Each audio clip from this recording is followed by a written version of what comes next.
acerca de que este es un programa misionero. Quiero unir este tiempo en el cual vamos a estar orando por la familia Vergara Gutiérrez y por su viaje de la próxima semana.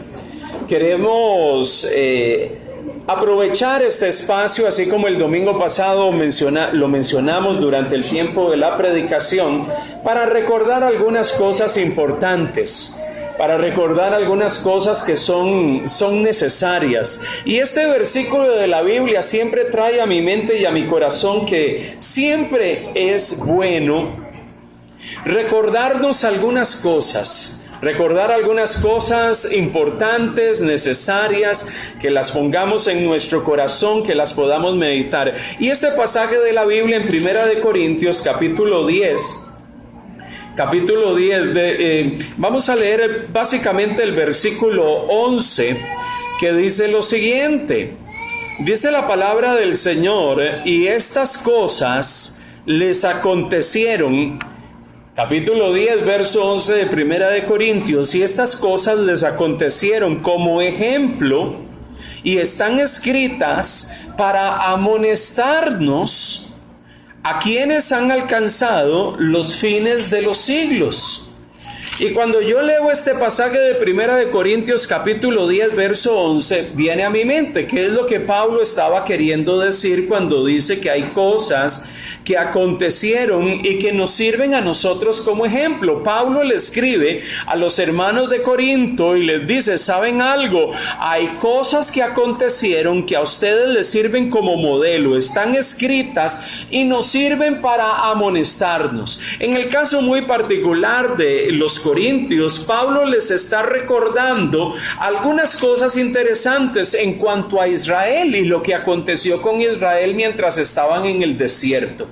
En medio del desierto, ellos hicieron algunas cosas que no agradaron al Señor, fueron incrédulos en medio de todo eso, y a pesar de que vieron la mano poderosa del Señor, a pesar de que vieron los portentos, las cosas sobrenaturales que Dios llevó a cabo en medio de ellos, a pesar de todo eso, dice la Biblia, ellos desobedecieron. Y si usted lee el capítulo 10 desde el verso 1 hasta el versículo 11 que leímos, dice la Biblia que ellos fueron idólatras, que ellos fornicaron, tentaron al Señor, murmuraron, dice el versículo 11, y todo eso, todas esas cosas, dice Pablo, nos sirven como ejemplo de lo que no se debe de hacer, de lo que no debemos de caer, de qué cosas nosotros no debemos de repetir. Le sucedió a Israel en el pasado, y ustedes, hermanos de Corinto, llega y les dice el apóstol Pablo, ustedes deben de cuidar de que a ustedes tampoco les suceda.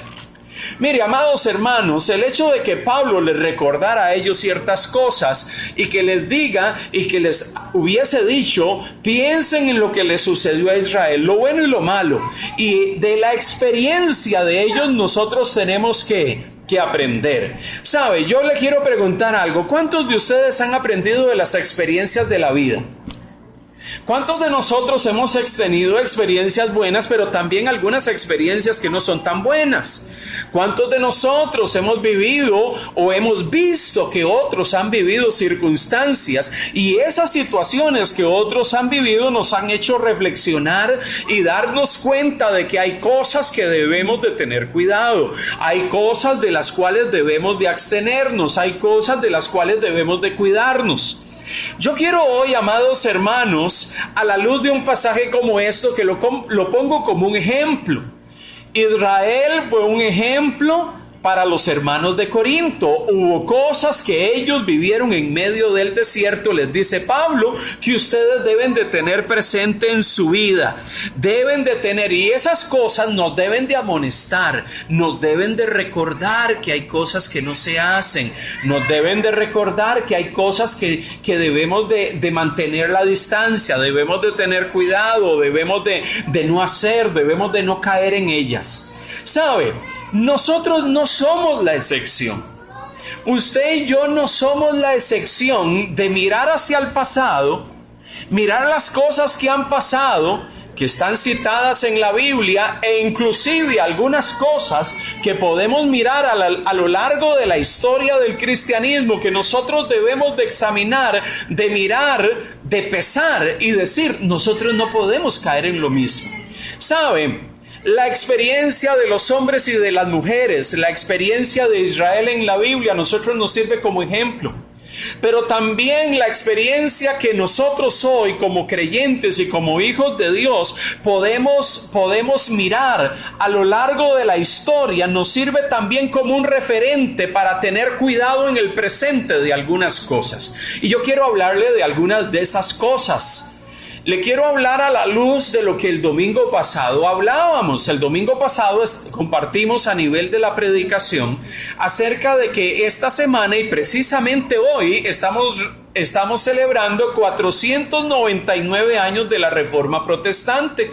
Un monje en Alemania pone unas declaraciones que cuestionaban una serie de cosas que se estaban viviendo en medio de la iglesia de su tiempo. La iglesia de su tiempo se había caído en ciertos excesos nocivos y preocupantes. Y este hombre reacciona y empieza a decir, necesitamos volver a la Biblia, necesitamos volver a la palabra de Dios. La Biblia no me enseña que el hombre es justificado por sus obras. La Biblia me enseña que el hombre es justificado solamente por la fe en Cristo. Hace 499 años, un día como hoy, Martín Lutero, en ese día en particular, pone en las puertas de esa hermosa catedral en Wittenberg, pone allí 95 tesis donde él establece que el hombre solo se justifica por la fe, porque eso es lo que enseña la Biblia. Pero ¿sabe una cosa? Lo que él puso en ese lugar fue la reacción no solamente suya, sino de mucha gente que le precedió, que estaban con la inquietud de que la iglesia había desviado su corazón de la palabra y había empezado a plantear una serie de argumentos que no tenían base en la Biblia. Y yo quiero hablarle un poco de esa historia, y a la luz de esa historia reflexionar un poco nosotros en el día de hoy. ¿Sabe por qué? Porque nosotros los seres humanos somos muy dados a repetir la historia. Cuestionamos lo malo que otros hicieron en el pasado, pero no nos damos cuenta que en algún momento nosotros caemos en los mismos excesos. Que nosotros en algún momento caemos en las mismas prácticas. Cuestionamos a algunos que en el pasado hicieron cosas malas, pero nosotros terminamos haciendo lo mismo. Cuestionamos a Israel, que fue incrédulo en el desierto, que fornicó, que se alejó de Dios, que hizo cosas que no agradaban al Señor, pero en algunos momentos nosotros, que somos conocedores del Evangelio, terminamos haciendo lo mismo, cosas peores que hizo Israel. Entonces, cuando nosotros miramos la historia bíblica, cuando nosotros miramos la historia secular, nos damos cuenta, o la historia del cristianismo, nos damos cuenta de que nosotros tenemos una serie de circunstancias en nuestro pasado reciente que necesitamos mirar, y a la luz de esas experiencias entender, a la luz de esas experiencias darnos cuenta de que nosotros tenemos que estar atentos a las realidades de nuestro tiempo. Mire, si yo le tuviese que decir cómo yo califico lo que sucedió hace 499 años, tengo que decirle sencillamente dos cosas muy básicas y elementales. La primera de esas es que un hombre se levantó, y no solo él, sino muchos otros en su tiempo. Se levantó con un profundo celo por la Biblia. Un profundo celo por la Biblia, diciendo: la Biblia tiene que ser el centro de lo que nosotros creemos. La Biblia tiene que ser el centro de lo que nosotros proclamamos. Pero además de un profundo celo, este hombre se levantó con una profunda tenacidad y proclamó con vehemencia el mensaje de la Biblia. No solamente llegó y dijo: la Biblia es la palabra de Dios y tenemos que fundamentarnos en ella, sino que con vehemencia y tenacidad la proclamó. Esas dos cosas. Y sabe algo, amado hermano, una vehemencia tal que en medio de él ser cuestionado por la iglesia de su tiempo y ser llevado a un juicio, él llegó y dijo: si ustedes consideran que lo que estoy diciendo no es cierto, pues pruébenmelo con la Biblia. Si lo que estoy yo enseñando no está en la Biblia, pues allí sí cuestiónenme. En medio de todo eso, él hasta sus últimos días se mantuvo en el hecho de que el hombre solo era justificado por la fe en Cristo Jesús. ¿Sabe algo? Yo quiero hablarle hoy de celo y quiero hablarle de vehemencia en la predicación. La Reforma Protestante a nosotros nos recuerda la importancia del celo que debemos de tener, de que la palabra de Dios debe de ser el centro de todo lo que decimos y de todo lo que hacemos. Un celo por la palabra de Dios, pero segundo, también una vehemencia por proclamar el mensaje. No importa la oposición, no importan las reacciones, no importan los cuestionamientos, no importa lo que diga la gente. Si la Biblia lo dice, eso es lo que yo voy a decir. Eso fue lo que Martín Lutero hizo en medio de la realidad de su tiempo. Estamos hablando los años 1500. Hoy, 499 años después, nosotros deberíamos de aprender de la historia. Yo quiero hablarle de algunas cosas que nosotros deberíamos de aprender de la historia. Y no solamente de la historia de Israel para no caer en la incredulidad que ellos cayeron, sino también aprender de la historia para darnos cuenta de que lo que sucedió hace 499 años, a nosotros nos tiene que motivar a tener un celo por la palabra y una vehemencia en la predicación de la palabra de Dios en nuestro tiempo. Pero tenemos que considerar algunas cosas. Quiero hablarle primeramente de ese celo por reconocer que la Biblia es la palabra de Dios. Usted y yo entendemos muy bien que nuestra vida tiene que estar orientada hacia la Biblia. Usted y yo reconocemos que la Biblia es la palabra de Dios. Si yo preguntase en este lugar si creemos que la Biblia es la palabra de Dios, probablemente todos nos vamos a levantar de nuestras sillas y vamos a decir amén. Yo creo que es la palabra de Dios, Dios hablando al hombre, revelándose a través de lo que está aquí escrito. Es la palabra de Dios. ¿Sabe? Pero al igual que la iglesia medieval, la iglesia de los años 1500, hoy en día también nosotros pasamos por experiencias donde pareciese que en la práctica hay muchos que dicen que la palabra de Dios, la Biblia es palabra de Dios, pero en su vida cotidiana pareciese que no lo es. La iglesia de la época de Martín Lutero probablemente llegó y reconoció, sí, la Biblia es la palabra de Dios, pero planteaban y argumentaban una serie de cosas que no estaban en sintonía con la Biblia.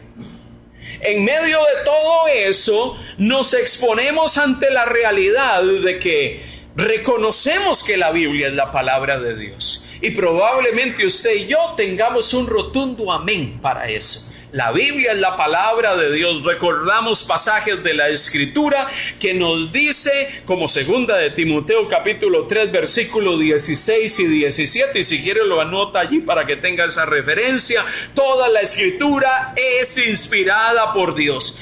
Es útil para enseñar, para redarguir, para corregir, para instruir en justicia, a fin de que el hombre de Dios sea perfecto, enteramente preparado para toda buena obra. ¿Cuántos dicen amén a eso?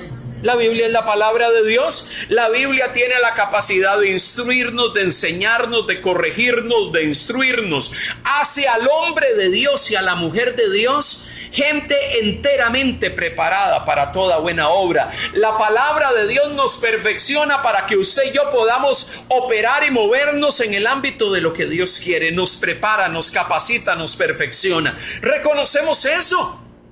Martín Lutero insistía, la palabra de Dios tiene que ser el centro. La palabra de Dios tiene que ser el centro de nuestro andar, de nuestras creencias, sino también de lo que hacemos. La misma Biblia llega y dice en Romanos 15, versículo 4, y lo puede buscar si desea. Romanos capítulo 15, versículo 4 dice, porque las cosas que se escribieron antes, en el pasado, para nuestra enseñanza se escribieron a fin de que por la paciencia y la consolación de las escrituras tengamos esperanza. Mire, amados hermanos, la palabra de Dios, las escrituras, a nosotros nos dan paciencia, traen consolación y a través de ellas tenemos esperanza. Y probablemente usted y yo decimos amén a eso. Reconocemos que la palabra de Dios nos proporciona esperanza. Todo lo que se ha escrito, todo lo que nos narra, todo lo que nos comunica, nos da esperanza. Nos comunica el sentir del corazón de Dios. Nos transmite cosas que al final de cuentas, por la paciencia y la consolación que esas palabras nos dan, nosotros podemos tener esperanza en medio del mundo en que vivimos. La palabra de Dios tiene la capacidad de darnos esperanza y darnos aliento. Según lo que dice Romanos capítulo 15, versículo 4, decimos así es. Porque la palabra que está aquí escrita son las palabras de Dios al hombre.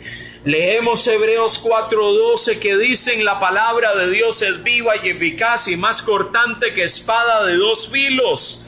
Penetra hasta partir el alma y el espíritu, las coyunturas y los tuétanos, y discierne los pensamientos y las intenciones del corazón. Hebreos 4:12. La palabra de Dios es viva y eficaz, y nuevamente expresamos y decimos un rotundo amén. La palabra de Dios tiene la capacidad de hablar a nuestro corazón, de penetrar hasta lo más profundo de nuestro ser, impactarnos, tocarnos, hablar a nuestra vida, hablar a través de las circunstancias de los hombres y mujeres de Dios, a través de lo que vivió el pueblo de Israel, a través de lo que ahí se narra. Esas palabras nos impactan, esas palabras nos conmueven porque reconocemos que es la palabra de Dios. Pero hay una realidad.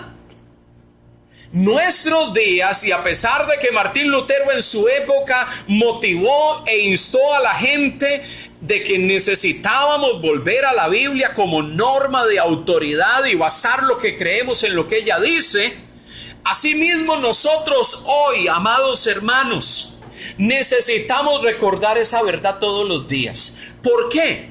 Porque también la iglesia de nuestro tiempo, porque también la iglesia de nuestros días, porque también la iglesia del siglo XXI, encontramos a muchos que conocen, encontramos a muchos que la han leído, encontramos a muchos que han escuchado diversidad de mensajes que ella nos proporciona, pero no necesariamente estamos viviendo conforme a ella.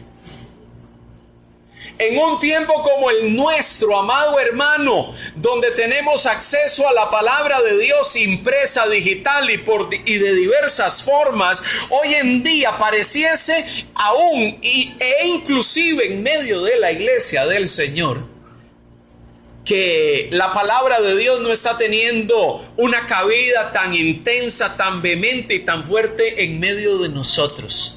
Porque muchas veces dedicamos más tiempo a otras cosas que a ir a ella. Muchas veces estamos dedicando más tiempo a reflexionar o a girar en torno a algunas otras noticias y circunstancias de la vida que a lo que la palabra de Dios nos puede estar hablando y nos puede estar comunicando. Y en medio de esa realidad, lo que Lutero le recordó a la iglesia de su tiempo, necesitamos volver a las verdades de la Biblia, necesitamos regresar a lo que la Biblia dice, sigue siendo una voz que sigue retumbando en nuestros días. Necesitamos entender que la Biblia es la palabra de Dios, pero no solamente para saberlo, sino también para poder vivir conforme a ella, obedeciéndola y poniéndola en práctica en medio de nuestro diario caminar. Hoy en día parece que hay mucha gente conocedora del Evangelio y con una noción de la Biblia, pero no necesariamente viviéndola o aplicándola a su vida. Hoy usted escucha en muchos lugares a personas que han estado expuestas al Evangelio, citando textos de la Escritura, pero no necesariamente viviendo conforme a ellos. Escuchamos a muchas personas citando la Biblia, pero no necesariamente viviendo conforme al mandato, a los estatutos o a las pautas que ella nos da. Entonces no es un asunto solo de conocer, es un asunto de que la palabra de Dios es parte integral de mi vida. Vivo conforme a ella es mi norma de fe, ella me dirige qué hacer, ella me define por dónde voy.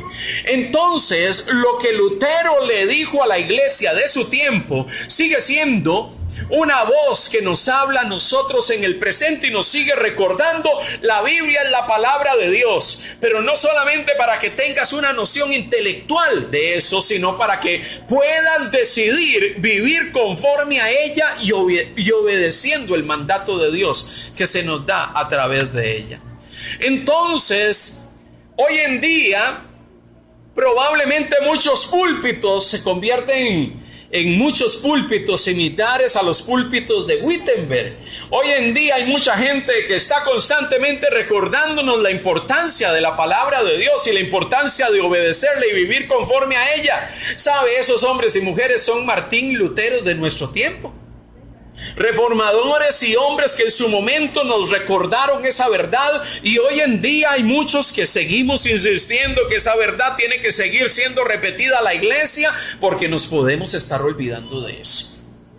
Amado hermano, pero además de tener un celo por la palabra de Dios y por vivir conforme a ella, nuestro celo tiene que ir dirigido a vivir y entender la importancia de la pureza del evangelio que transmitimos.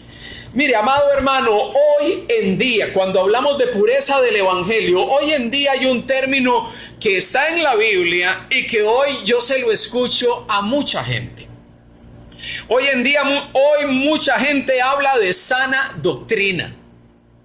Hoy mucha gente habla y usa esa terminología. Es que hay que predicar la sana doctrina. Es que hay que conformarnos a la sana doctrina. Pero muchos no saben ni siquiera qué significa eso. Muchos hablan de que necesitamos vivir conforme al mandato de la Escritura.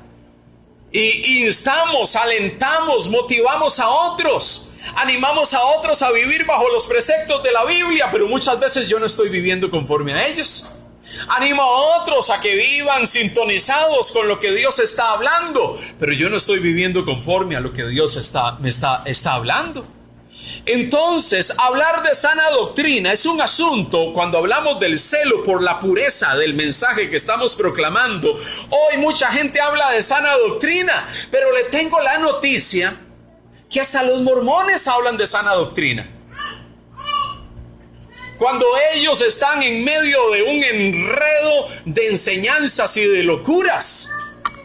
Los testigos de Jehová, que tienen una cantidad innumerable de asuntos y de temas que distan de lo que la Biblia enseña, y ellos te hablan de la sana doctrina.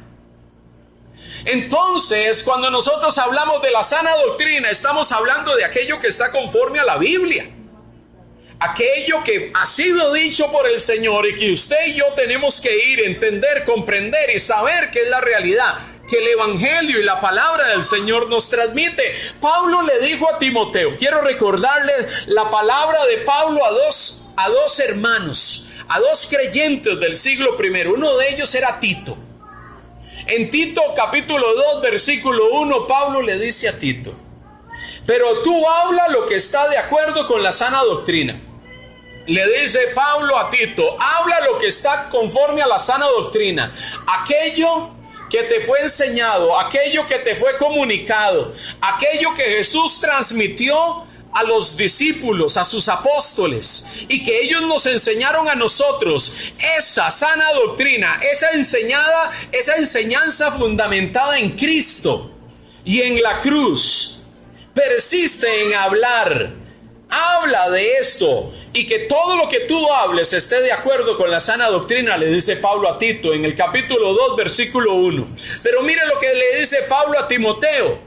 Le dice en primera de Timoteo capítulo 4, versículo 16. Ten cuidado de ti mismo y de la doctrina.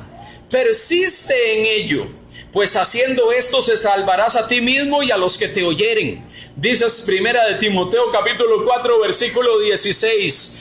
Ten cuidado de ti mismo y de la doctrina, de lo que enseñas, de lo que transmites, de lo que compartes con otros. Mire, amado hermano, cuando algo está sintonizado con la sana doctrina, está sintonizado con lo que Jesús enseñó. Está sintonizado con el mensaje de la cruz. Está sintonizado con el mensaje de la palabra de Dios.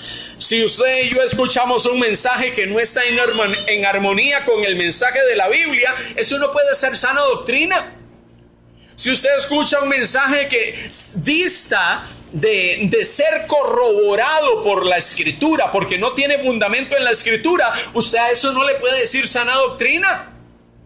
Cuando usted escucha de un mormón que en algún momento, si usted se afilia o es parte del evangelio mormón, un día usted va a convertirse en Dios y va a reinar sobre un planeta en algún lugar de alguna galaxia cercana, y que allí usted se va a convertir en un Adán, que va a tener muchas mujeres y que va a reproducirse y va a llenar ese planeta. Cuando usted escucha esas novelas de ciencia ficción que no se ajustan a lo que dice el mensaje del evangelio, usted no puede decir que eso es sana doctrina, porque no está conforme a la Biblia. Eso estará en algún documento, en algún escrito de José Smith, de las tantas locuras que él escribió, pero en medio de todo eso usted no puede decir que eso es sana doctrina. Usted no puede decir que es sana doctrina cuando empieza a escuchar de parte de alguien que dice de que Jesucristo fue simplemente un hombre. Porque la Biblia no enseña que Jesús fue simplemente un hombre. Jesús fue 100% hombre, pero la Biblia enseña que Jesús es 100% Dios. Al final de cuentas, yo no puedo decir eso es sana doctrina porque no se ajusta a lo que dice la Biblia. El detalle con todo esto, amados hermanos, es que cuando nosotros hablamos de sana doctrina, mucha gente se atribuye sana doctrina. Venga a nuestra iglesia, aquí predicamos la sana doctrina. Mire, le voy a decir algo. Las iglesias que por lo general predican un mensaje centrado en la Biblia, no tienen que andar echándose flores a sí mismos de que nosotros en nuestra iglesia predicamos la sana doctrina. Cuando hay alguien que se anda tirando flores y tirándose para arriba de que aquí predicamos la sana doctrina, tenga cuidado. Tenga cuidado, porque los que predican la sana doctrina simple y sencillamente lo hacen. No lo andan diciendo. No lo andan promulgando a los cuatro vientos. Simplemente lo hacen. Predican el mensaje del evangelio. Alguien me preguntaba esta semana, hablando de estos temas relacionados con la reforma protestante, ¿qué se requiere? ¿Cómo yo me doy cuenta de que alguien está predicando la sana doctrina y un mensaje centrado en la Biblia y en la palabra de Dios? ¿Cómo me doy yo cuenta de eso? ¿Cómo yo me doy cuenta de que un pastor, de que un líder o de que alguien está predicando un mensaje del evangelio centrado en Dios y en la palabra y no en sus pensamientos, en sus ideas o en sus interpretaciones? Le voy a decir tres cosas con las cuales usted puede darse cuenta de que alguien está predicando el mensaje del evangelio, un mensaje centrado en la palabra de Dios. Mire, esa persona va a tener las creencias correctas. ¿A qué me refiero con que esa persona va a tener las creencias correctas? Todo lo que cree tiene fundamento en la Escritura. Todo lo que cree está aquí. ¿Por qué Martín Lutero reaccionó contra Juan Texel y muchos otros que predicaban de las indulgencias en la Edad Media? Porque Martín Lutero se preguntaba, eso que andan predicando de que si alguien da un aporte económico a la iglesia, las almas que están en el purgatorio salen y van directamente al cielo. Él se planteó, ¿dónde está eso en la Biblia? Si usted puede plantear con la escritura de que eso es cierto, yo lo creo. Pero si la Biblia no lo dice, yo no lo puedo creer. Entonces, él se dio cuenta que ese planteamiento o esa argumentación no era válida porque la Biblia no tiene ninguna base ni ningún fundamento para hablar de ese tipo de cosas. Entonces, una persona que predica la sana doctrina es una persona que promulga, que proclama y que enseña lo que está aquí en la escritura. Y lo que él proclama está en armonía con toda la escritura. Porque desde el momento en que alguien proclama o enseña algo que no está en sintonía con la escritura, usted no puede decir que eso es la palabra de Dios. Usted no puede decir que eso es lo que Dios dijo. Eso es lo que esa persona está entendiendo. Porque todo lo que Dios ha dicho no se contradice. Todo lo que Dios ha hablado no se contradice, sino que está en armonía con el mensaje de la escritura. Primero, esa persona tiene las creencias correctas. Segundo, esa persona tiene la conducta correcta. Porque una cosa es llegar y tener las creencias, pero usted y yo no podemos simplemente llegar y decir, esto es lo que dice la Biblia, y no vivirlo. Porque la Biblia está para nosotros para ser obedecida. La Biblia no solamente es un manual que usted tiene que tener aquí como se llama en su mente, y que usted cuando recuerda un texto, usted dice, sí, está el pasaje de la Biblia y punto. La idea es que la palabra de Dios tiene que tener tal relevancia en su vida y en la mía, que esa palabra que yo entiendo, que yo creo, es algo que también yo vivo. Entonces, esto no es un asunto solamente de saber, es que lo que yo sé, eso vivo. ¿Sabe cuál era el principal cuestionamiento que tenía Jesús hacia los líderes religiosos de su tiempo? Que los líderes religiosos de su tiempo conocían muy bien la escritura. Los líderes religiosos de su tiempo probablemente se sabían capítulos enteros del Antiguo Testamento de memoria. Los líderes religiosos del tiempo de Jesús probablemente tenían noción de muchos aspectos de la ley de Dios del Antiguo Testamento. Y le decían a la gente, esto es lo que dice la ley, esto es lo que dice el profeta, esto es lo que dice el salmista, y lo repetía con elocuencia. Pero sabe, Jesús llega y dice de ellos, así que todo lo que guardéis, guardadlo y hacedlo, mas no hagáis conforme a sus obras, porque dicen y no hacen. Hablando de los fariseos y de los líderes religiosos, todo lo que ellos le dicen a usted que hagan, que guarden, guárdenlo y háganlo, mas no hagan conforme a sus obras, porque dicen y no hacen. Entonces ellos le decían a la gente, vive de tal manera, pero ellos no vivían así. Ellos le decían a la gente, esto es lo que dice la ley, tienes que actuar y vivir de tal manera, pero ellos no vivían de esa forma. Le ponían demandas a las personas de tipo espiritual y les decían, usted tiene que tomar esa carga sobre usted y usted tiene que vivir así. Pero al final de cuentas, ellos no estaban dispuestos a poner esa carga sobre ellos mismos. Entonces, amado hermano, la Biblia no es un asunto de conocer solamente.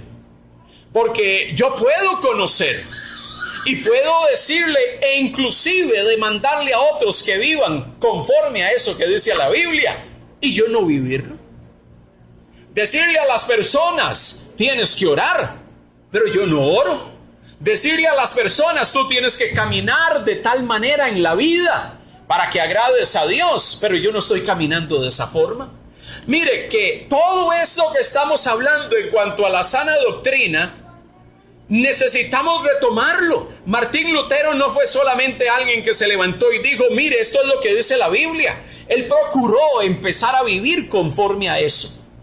Y por eso él tuvo problemas, por eso él fue excomulgado de la iglesia en medio de su época.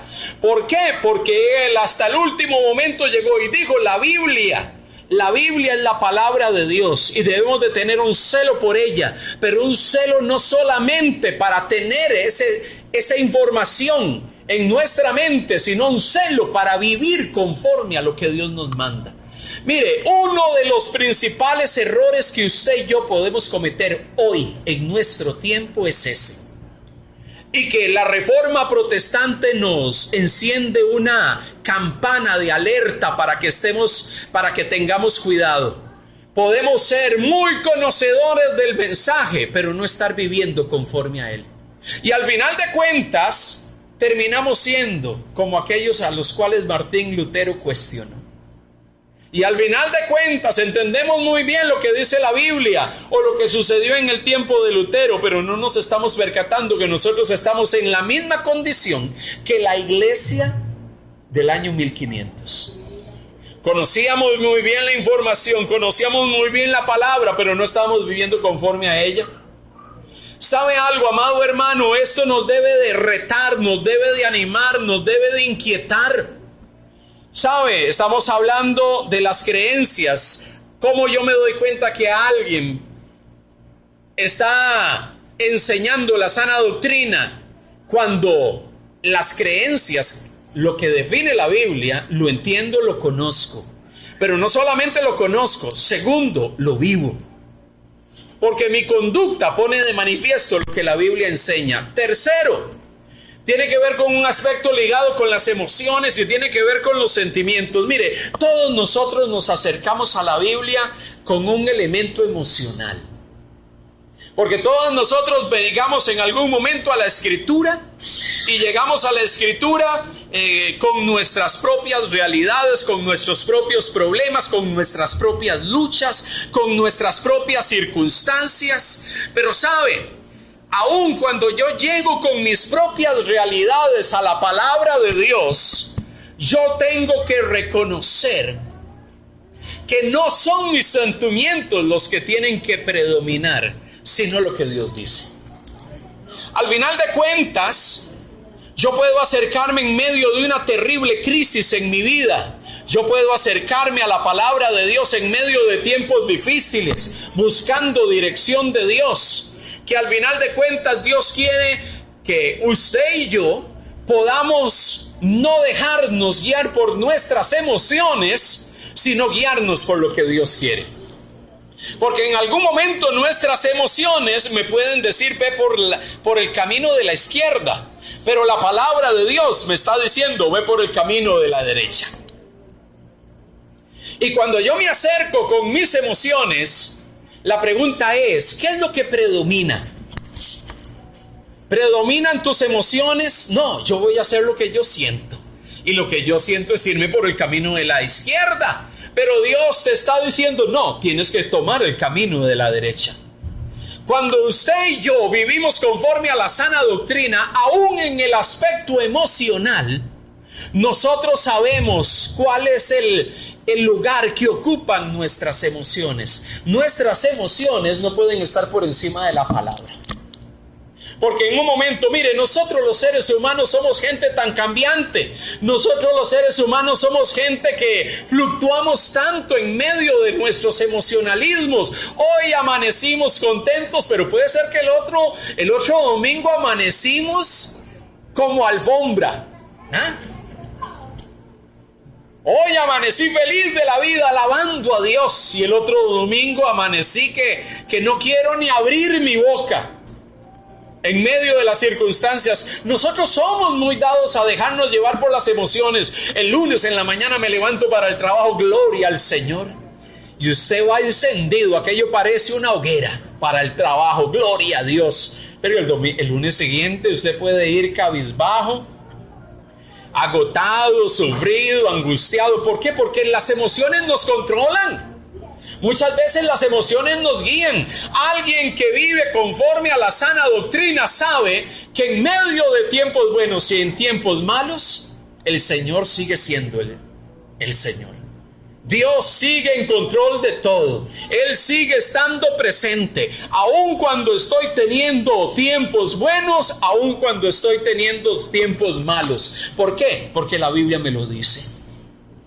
Entonces, aquellos que realmente se mueven en el ámbito de la sana doctrina, es alguien que no permiten que sus emocionalismos tomen control de su vida, sino que quien controla su vida es el Señor y su palabra. Por eso, amado hermano, hoy que tanta gente nos habla de sana doctrina, hoy que tanta gente habla de eso, ¿cómo yo puedo medir que realmente esa persona vive conforme a la sana doctrina?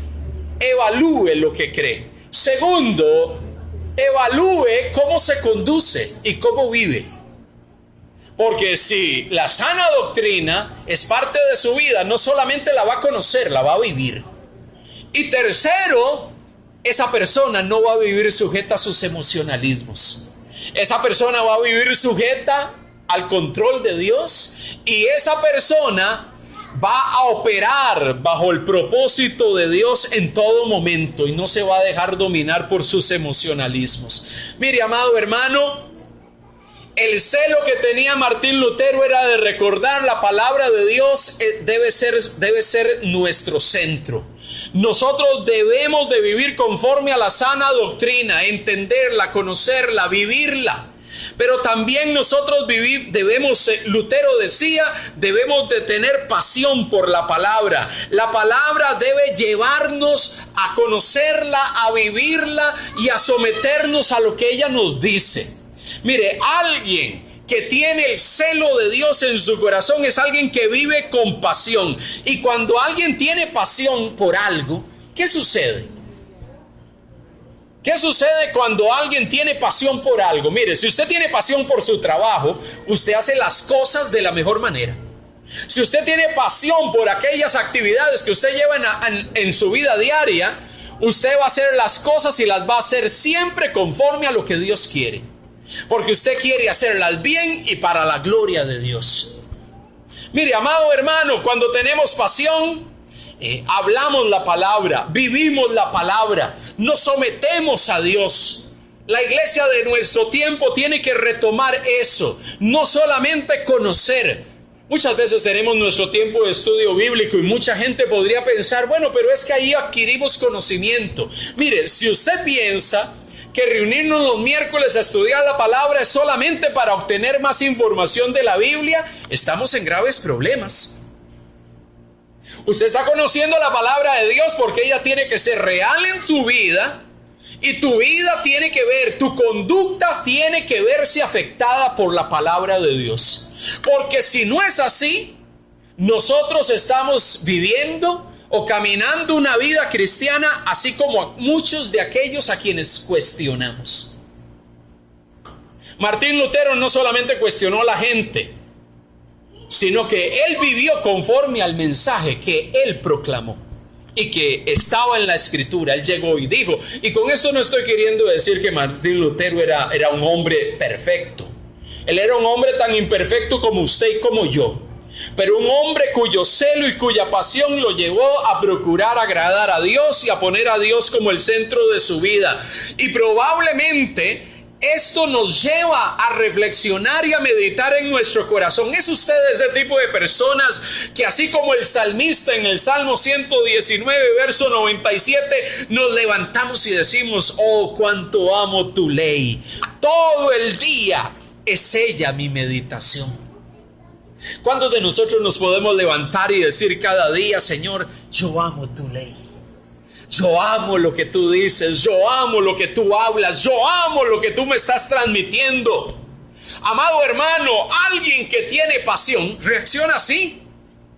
Alguien que tiene pasión por la palabra, que es el centro de su vida, la palabra de Dios es, en torno a ella gira lo que creemos. En torno a ello gira lo que debemos de hacer. En torno a ello gira todo lo que nosotros realizamos. ¿Por qué? Porque en nosotros hay un celo, en nosotros hay un anhelo por la sana doctrina y una pasión por la palabra que nos lleva, amado hermano, a que cada momento y a cada instante ella es mi delicia y ella es mi meditación. Usted está todo el día meditando en ella. A cada momento usted puede recordar ese versículo que memorizó. A cada momento en el trabajo, a la hora de almuerzo, usted saca su Biblia y usted dice: gracias, Dios, por lo que me estás hablando, en su casa o en el lugar donde está, porque la palabra de Dios se ha convertido en parte esencial de su vida. Si no existe esa pasión, algo está pasando. Si no existe esa pasión en nosotros, algo está sucediendo en nosotros. Por eso usted y yo necesitamos reaccionar ante esto. Usted y yo necesitamos, amados hermanos, reaccionar ante esta realidad y ser conscientes de que la palabra de Dios tiene que ser vital para nosotros. Martín Lutero, en su tiempo y en su momento histórico, le recordó a la iglesia: la palabra de Dios tiene que volver a ser el centro de lo que creemos, el centro de lo que vivimos. Y es lo que el Señor nos recuerda hoy a nosotros. Si nosotros no aprendemos de la historia, nosotros estamos propensos a cometer los mismos errores. Si nosotros no aprendemos a lo que estaba sucediendo en aquella época, usted y yo estamos propensos a caer en las mismas actitudes, en las mismas cosas. ¿Sabe algo, amado hermano? Eso hablando un poco del tema de celo. Pero yo quiero hablarle un poquito del tema de los peligros que tiene el celo. El celo que debemos de tener tiene que ser un celo centrado en la palabra de Dios. Porque puede ser que usted y yo tengamos un celo que puede ser nocivo. ¿Usted sabe cuál puede ser un celo nocivo? El celo conforme a la palabra es que usted siempre va a estar examinando todas las cosas a la luz de la Escritura. Si alguien habló algo, usted va a examinar a la luz de la Escritura. Si alguien dice que está transmitiendo algo de la Biblia, usted va a examinar eso a la luz de lo que la palabra de Dios dice. Pero sabe que hay algunos tipos de celo, que pueden ser muy peligrosos. ¿Saben por qué pueden ser peligrosos? Y se lo voy a decir, amado hermano, porque hoy en día pareciese que en nuestro entorno hay mucho de esto. En medio del ambiente evangélico está habiendo mucho de eso. Y personas bajo la argumentación de que tiene pasión por la palabra, que la Biblia es el centro que fundamenta todo lo que yo creo, todo lo que yo vivo, y tenemos que vivir bajo esos conceptos. Se ha levantado en medio de nosotros, la iglesia evangélica de nuestro tiempo, un celo que yo le llamo un celo un poco nocivo. Y no digo de todos.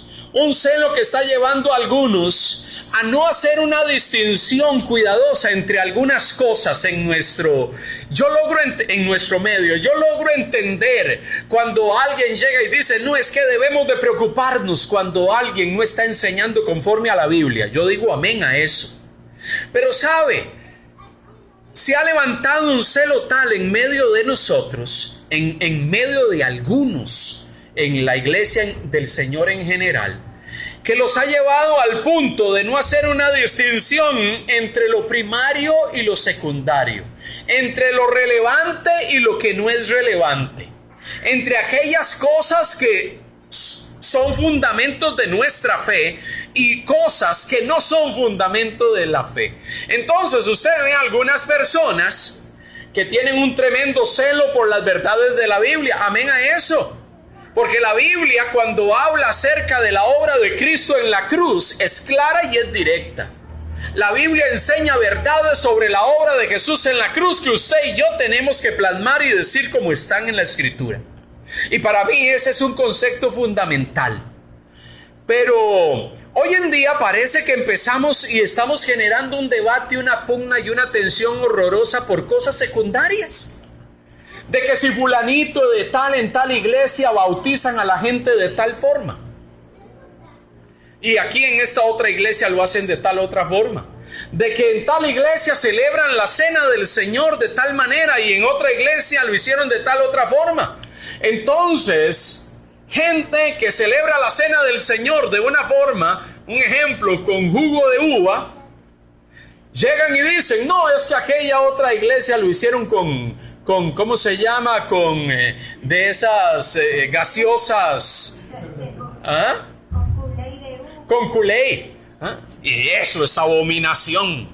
¿Por qué? Porque jamás de la vida podemos celebrar la cena del Señor usando cualquier bebidita de esas de sobre. Eso es un sacrilegio. Y empezamos a atacar, a decir que aquellos son herejes, a decir que esas personas no están sintonizadas con la Biblia. Y empecemos a tener una pugna por cosas secundarias, hermanos. Y hay gente que se dicen defensores de la fe, inclusive de esos temas. Inclusive entramos en temas de debate y de discusión por un celo desmedido por cómo están organizadas la iglesia. No, la iglesia del Señor se organiza solamente de esta manera y se estructura así. Y aquella otra iglesia que se organiza de otra manera, esos son herejes, esos están alejados de la Biblia. Y empezamos a entrar en una serie de cuestionamientos por cosas periféricas y secundarias. Amado hermano, no se preocupe. Mire, una vez un hermano entró en una tremenda preocupación, y no aquí en esta congregación, sino un hermano de otra iglesia, porque él había nacido en un tipo de congregación donde lo llevaron y lo bautizaron. Y esa congregación tenía los planteamientos que para bautizarse en agua había que ir a un río o al mar, que no podía ser jamás en una piscina. No podía ser jamás en un lugar así donde el agua esté detenida. Y en medio de todo esto, lo interesante es que él se cambió de iglesia. Llegó a una iglesia y en el proceso el pastor le dice: bueno, ¿de qué iglesias vienes? Bueno, aquí traigo una carta de referencia del pastor y todo lo demás. Fui bautizado en tal fecha, en agua, y toda una serie de información para la nueva iglesia donde él se iba a reunir. El pastor de la nueva iglesia llega y le pregunta: ¿y cómo te bautizaron en agua? Bueno, a mí me bautizaron en este lugar y de esta forma en particular. El pastor llegó y le dijo: no, jamás. Así usted no se puede bautizar en agua. Esa no es la forma. Porque la única forma de ser bautizado en agua es esta. Y le dijo otra: usted tiene que bautizarse de nuevo. Porque si no, usted no puede ser parte de esta iglesia. Imagínense, por detalles de formas, que si te bautizaste en un río y no puede ser en río, sino que tiene que ser en una piscina, o si lo hiciste en una piscina y eso no sirve y no es válido y tiene que ser en un río, y entramos en una serie de debates por cosas secundarias. Mire, ese es un celo al cual yo no le hallo ningún valor ni ningún sentido. Un celo desmedido. Si vamos a tener un celo, tengamos un celo por predicar la palabra de Dios centrada en lo que ella dice, por reafirmar esas verdades esenciales de la fe, de que la salvación es solamente por la fe y a través de Jesucristo, que son verdades esenciales, que Jesús murió y resucitó al tercer día y ascendió a los cielos y está sentado a la diestra del Padre. Esa es una verdad trascendental, de que Dios nos expió de nuestros pecados y tenemos salvación y redención solo a través de Él y solo a través de Él. Amado hermano, esas son cosas fundamentales de la fe. Pero pareciese que hoy hay un celo desmedido, amados hermanos, por otras cosas, por poner y preocuparnos por otros detalles. Mire, yo le voy a decir esto. Yo tengo amigos, consiervos de distintas organizaciones. Con algunos de ellos estamos sintonizados en muchas de las verdades de la palabra y nos diferenciamos en otros aspectos del ministerio y otras cosas de forma, cómo trabajan nuestras iglesias. Y en medio de eso no es ningún problema si yo voy a su iglesia o ellos vienen a la mía. Al final de cuentas, nuestra preocupación no es como tú lo haces, es que tú alabas de tal forma y nosotros alabamos de otra. Mire, muchas veces nos preocupamos por ese tipo de detalles.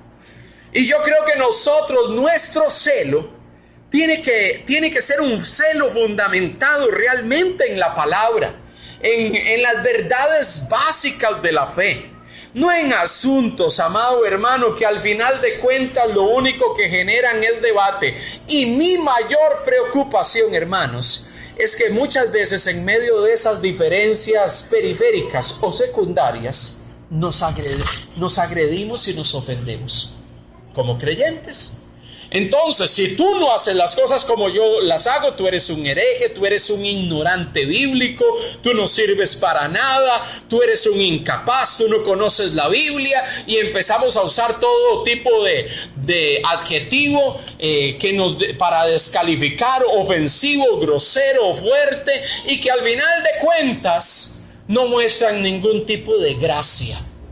No muestran ningún tipo de actitud de amor. Y yo creo que en medio de un diálogo podemos hablar. Mire, a mí me ha tocado discutir de distintos temas con otros hermanos, y en medio de un clima de armonía podemos hablar sin ofendernos, sin agredirnos, sin tratarnos de ignorantes, sin jalarnos los cabellos y terminar ahí en el piso revolcándonos. Amado hermano, ese tipo de celo no es un celo agradable a Dios. Si usted va a tener un celo, tenga un celo por ir a la palabra del Señor. Inclusive, le voy a decir, puede ser que hay una persona que esté realmente equivocada. Puede ser que hay una persona que está equivocada y que está enseñando algo que no es correcto, que no agrada a Dios, que no está en armonía con la palabra. ¿Sabe cuál es el lenguaje de la Biblia en cuanto a eso? Le voy a leer dos textos. Vamos al libro de Judas, antes del libro de Apocalipsis. La Biblia llega y me dice, mire lo que me plantea la palabra del Señor. La palabra del Señor me plantea que aún inclusive aquellos que pueden estar en el error, inclusive aquellos que pueden estar enseñando cosas que no son correctas, mire lo que dice Judas en el verso 23 de esa epístola. A otros, a los que están en el error, a los que están sumidos en cosas equivocadas y que no son correctas, salvad, arrebatándolos del fuego. Y de otros tened misericordia con temor, aborreciendo aún la ropa contaminada por su carne. Mire, hay gente que inclusive pueden estar en un tremendo error doctrinal en cuanto a lo que enseñan o en cuanto a lo que creen. Que las palabras de Judas son: arrebátenlos del fuego, porque lo que ellos piensan los está conduciendo al lago de fuego eterno. Pero su actitud, ¿cuál debe de ser? Debemos de procurar arrebatarlos, procurar de una forma o de otra ayudarlos a entender de que la senda y de que las cosas que están sosteniendo no son las correctas. Arrebátenlos para que no sufran las consecuencias. Amado hermano, procuremos que con amor, con temor, con misericordia podamos inclusive acercarnos a aquellos que pueden estar en un error en algún momento. La Biblia nos llega y dice que usted debe de agarrar el machete o el hacha y empezar a picar a la gente en pedacitos y empezar a librar una pugna con ellos.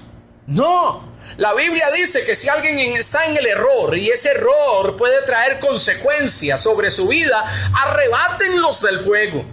Proverbios 16:6 dice: con misericordia y verdad se corrige, o se perdona el pecado. Amado hermanos, aún el pecado, aún cuando hay cosas nocivas, Dios con verdad, hablándonos con verdad y con amor, nos trata de corregir. Cuanto más nosotros, si hay gente que está en el error, necesitamos aprender con misericordia y a verdad perdonarlos o corregirlos. Segunda de Timoteo capítulo 2 versículo 25 dice que con mansedumbre corrijamos a los que se oponen. Mire, con mansedumbre corrijamos a los que se oponen, porque por si quizás Dios les conceda que se arrepientan para conocer la verdad y escapen del lazo del diablo. Gálatas 6:1 dice: hermanos, si alguno fuere sorprendido en una falta, vosotros que sois espirituales, restaurarlo con espíritu de mansedumbre. La actitud de corregir a la gente que se ha equivocado, comete faltas, y hacerlo con mansedumbre. Amado hermano, corregir con mansedumbre a los que se oponen es una tarea de todos aquellos que nos llamamos hijos de Dios. Si tenemos un celo por la palabra de Dios, corrijamos con amor, con misericordia. Amado hermano, porque usted y yo estamos expuestos a lo mismo. Porque usted y yo también somos seres humanos. Y puede ser que en algún momento nos equivoquemos y queremos y nos gustaría que con una actitud de mansedumbre y amor alguien nos corrija. Pues hagámonos nosotros también con ellos. Amado hermano, que en medio del tiempo que vivimos tengamos un celo por la palabra. Tengamos un celo por predicar el mensaje y lo hagamos con vehemencia y lo hagamos con tenacidad, pero tengamos cuidado. Tengamos cuidado en la forma en que nos acercamos, comunicamos las cosas. Ay, pastor, pero tengo que decir la verdad. Sí, pero la verdad usted la puede decir de muchas formas. Usted puede decir la verdad de forma hiriente, pero usted también puede decir la verdad con amor. Usted puede decir la verdad y ser tan fuerte que agrede a la otra persona, pero también usted puede decir la verdad y decirla con misericordia. Entonces necesitamos aprender eso en medio de un tiempo donde parece que no estamos entendiendo eso. Y sabe, a mí me preocupa que muchas veces yo veo gente poniendo información en artículos, gente poniendo información en las redes sociales y entrando en ataques vehementes contra otros creyentes. Y yo digo, bueno, ¿es esa la forma correcta de corregir si hay alguien que está en el error? Yo no creo que esa sea la forma. Si vamos a hablar la verdad, hablemos la verdad. Mire, si usted ve que yo estoy diciendo algo que no está conforme a la escritura, acérquese y hable conmigo y dígamelo. Pastor, hay algo que usted dijo en su mensaje que yo consideré y quisiera plantearle esto. Amado hermano, tengamos esa actitud de corregirnos y de corregirnos con amor, que tengamos un celo. Vivimos tiempo donde tenemos que tener un celo por la palabra del Señor. Amén. Pero ese celo y esa tenacidad a la hora de proclamar, tenemos que saber cómo dirigirlo. Porque, amados hermanos, podemos estar planteando o transmitiendo la verdad, pero transmitiendo la verdad de una forma no adecuada. Una vez alguien me decía, pastor, pero hay mucha gente que está sumida en el error y esa gente tiene que ser corregida y tiene que ser corregida de una forma vehemente.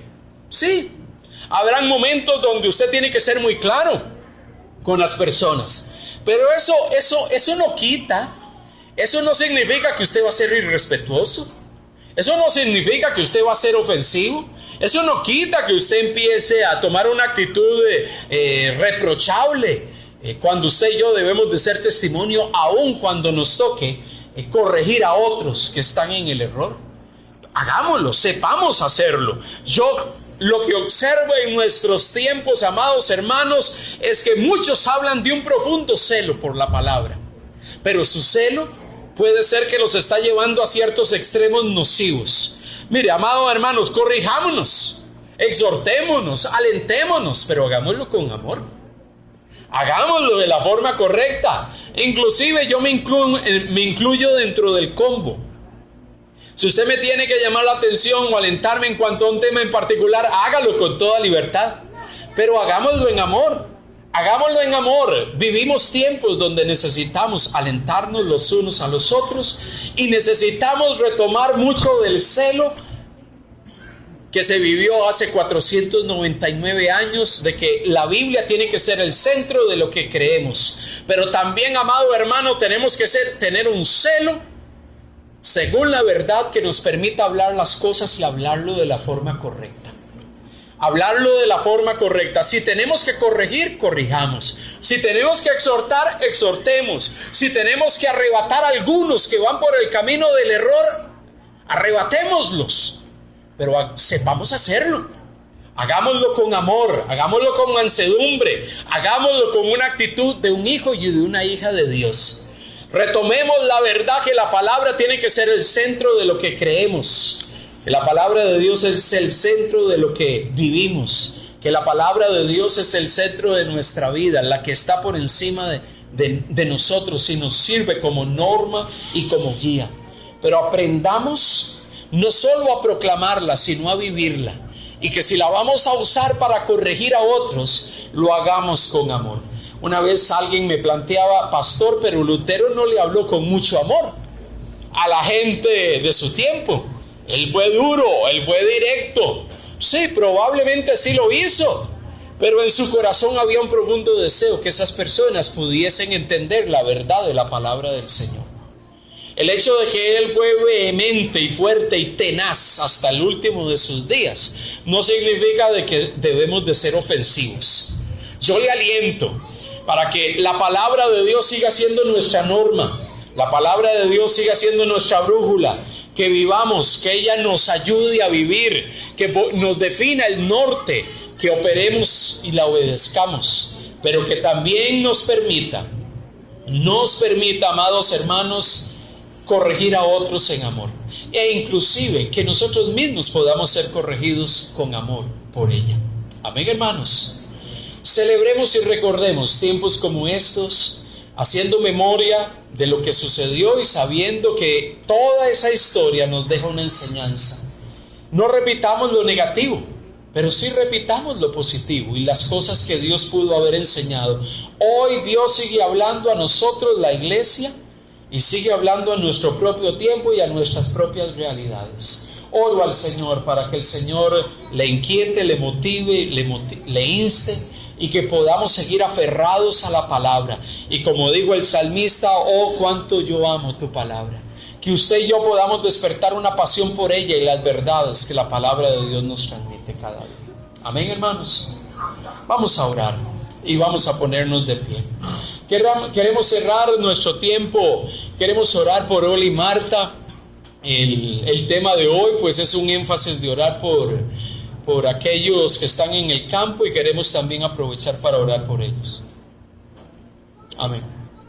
Gloria al Señor. Así que voy a pedirle a Oli y Marta: ¿dónde están? Busquémoslos. Gloria a Dios. Queremos dar gracias al Señor. El próximo viernes a las 6 y algo de la tarde, la familia Vergara está saliendo ya de viaje. Todos están invitados.